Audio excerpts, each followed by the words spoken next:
My name's Tom Stone. I've been a mortgage banker for 20 years. Some of my clients have a lot of money, and they say, I've got a guy. And I thought, well, boy, wouldn't that be nice if everybody had a guy? I've got a crew of guys that really know their business. My name's Clint Kelson. I'm from Midway, Utah. Been in the real estate business for 18 years. Clint is the most successful real estate professional I know.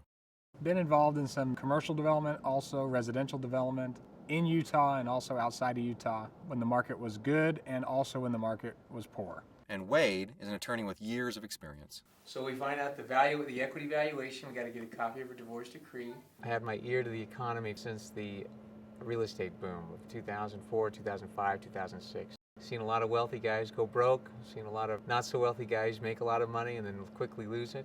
We know what we're talking about. Now, we like motorcycles. A lot. So I've got this crazy idea to go out on the road and meet people who are having financial difficulty and see if we can help. Tom called me and he said, I've got an idea. I about died because it is so far out of my element. Completely seriously, I am scared to death trying to teach people how to improve their lives. Wade and I are brothers. When Tom said that he wanted me and Wade involved, I couldn't believe the idea and I couldn't believe that he wanted to go do it. I was, of course, not knowing what kind of reaction we would get, so I was very nervous, concerned. Here we are looking at Henderson, Nevada. There's got to be a lot of people down there that have been hurt by this economy. Let's go find them, see if we can help them.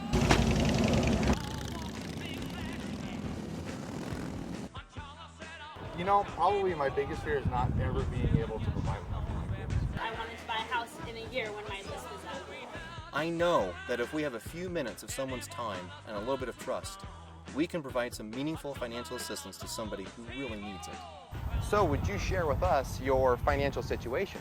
Coming into town, I was very nervous. I thought, man, how are we really going to get anybody to talk to us? How would you feel about that, sharing that kind of stuff?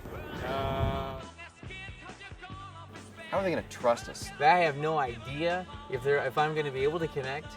I mean, their walks of life, different race, different religion, different financial experience. Are you married? Separated.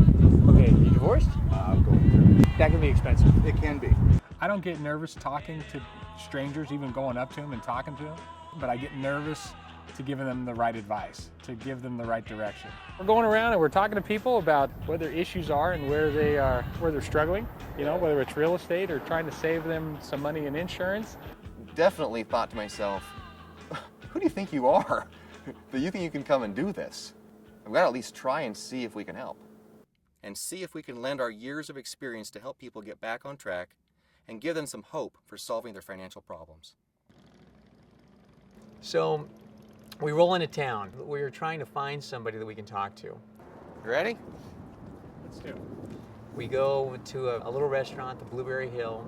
It's just your mom and pop place. We found a Hawaiian native. Her name was Ray. She had her great-grandchildren with her. Your kids are huge. Oh my gosh. And I'm thinking, what could I possibly say to her that could mean anything? We tell her what we're doing and why we're there, and she starts talking. The whole tourist and convention industry crashed. So your job suffered, obviously. Yeah. You know, I didn't know exactly what they wanted, you know, so they just wanted to ask me a few questions. And so I thought, well, okay, a couple of minutes while I'm waiting for my takeout order. So when did you buy that house? 2006. So you bought it you bought the top. Yeah. When did you lose your home? February last month. Last month, just barely. The moment she said that she lost her home in foreclosure, I recognized I could help her. So what do you fear the most right now? The two banks Banks. chasing me down, coming after me. Do not be afraid of the banks. How do I minimize the damage? You know? Definitely find out what your banks are intending. Get a contact person inside that bank. Find out where you are. We had quite a conversation, and at this point we thought, well, okay, I hope we've given you some good information. And then she says, can I say one more thing? Laid to wait. They all died. And it was so awful. Like, I don't know how a person... I have a son, and my son, he became schizophrenic.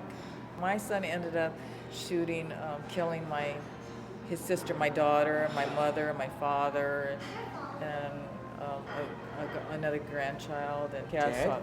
yeah, I lost all of them. So Oh my God. yeah, And from that, a result of having an inheritance came. through that I got about $40,000. I got a life insurance policy, you know. After I got over the initial reaction, I realized we can help. This is stuff we know about. What if Wade and Clint and I were able to meet you at your home and help you with the paperwork and make some phone calls and help you through this process? Would you want some help to do that? Sure. I've been that doing be- this by myself all this time. We asked, could we come to your house and could we read the paperwork so we can really see what it is the banks have or don't have as far as an option to come after her.